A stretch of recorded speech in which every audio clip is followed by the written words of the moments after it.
அடுத்து எந்த பீரியட்ல உங்களுக்கு? பிடி பீரியடோ? பிடி சார் இன்னைக்கு வரலையே. சப்ஸ்டியூட் யாரையாச்சும் போடுவாங்க. சார் சார் சார் சீக்கிரம் கிரவுண்டுக்கு போலாம் சார். ஓகே ஸ்டூடெண்ட்ஸ் எல்லாம் லைன்ல நில்லுங்க. பிடி சார் எக்ஸாம் வரப்போகுது, பசங்களுக்கு ஒன்றும் போர்ஷன் முடியல, இந்த பீரியட் மட்டும் தான் எடுத்துக்குவா. ஓகே டீச்சர், உங்களுக்கு இல்லாததா? Take it. இந்த மேக்ஸ் மிஸ்ஸுக்கு வேற வேலையே இல்லடா. ஸ்டூடெண்ட்ஸ் வெளியே கிளைமேட் சரியில்லை, மழை பெய்யற மாதிரி இருக்கு. ஸோ இன்னைக்கு சார் பரவாயில்ல சார், நாங்கள் ஏதாச்சும் ஓரமாக கூட விளாண்டுறோம் sir. No no no no no இன்னைக்கு நம்ம கிளாஸ் ரூம்லேயே தான் விளையாடுறோம். கிளாஸ் ரூம்லேவா?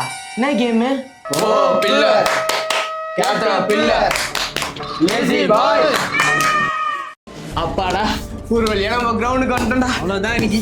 சரி வாங்க விளையாட போறோம். ஓகே ஸ்டூடெண்ட்ஸ், ரொம்ப நாள் கழிச்சு இன்னைக்கு நம்ம கிரவுண்டுக்கு வந்திருக்கோம். ஸோ இன்னைக்கு உங்க எல்லாருக்குமே எக்ஸசைஸ். ரெடி? 1 2 3 4. அட போங்கடா, எனக்கு பிடி பீரியட் வேணாம்.